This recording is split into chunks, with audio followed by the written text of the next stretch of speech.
Izboskan tumani axborot kutubxona markazi taqdim etadi. Aziz kanalimiz kuzatuvchilari, sizlar uchun yozda qanday ovqatlanish kerak mavzusida video havola taqdim etamiz. Issiq sharoitda salqin kunlardagiga nisbatan ovqatlanishda cheklanishlar, keskin o'zgarishlar bo'ladi.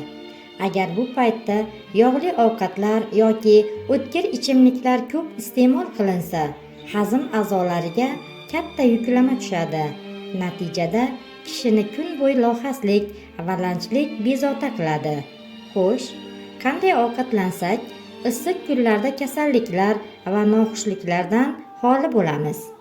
Issiq o'lkalarda hazm va oziqlanish fiziologiyasi bo'yicha olib borilgan ilmiy tadqiqotlar natijalariga ko'ra, ovqatlanishda ratsiondagi oqsillarning umumiy miqdori 15% dan oshmasligi talab etiladi. Oqsil manbai hisoblangan qo'y, mol, parranda go'shtlari hamda baliq mahsulotlari sut, qatiq bilan almashtirilishi maqsadga muvofiq.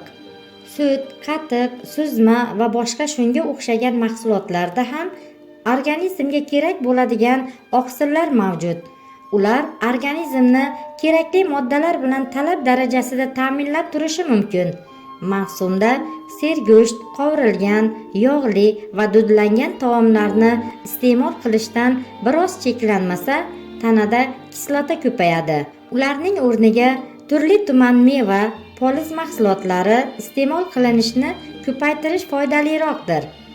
Shuningdek, jazramada eng ko'p iste'mol qiladiganimiz suv.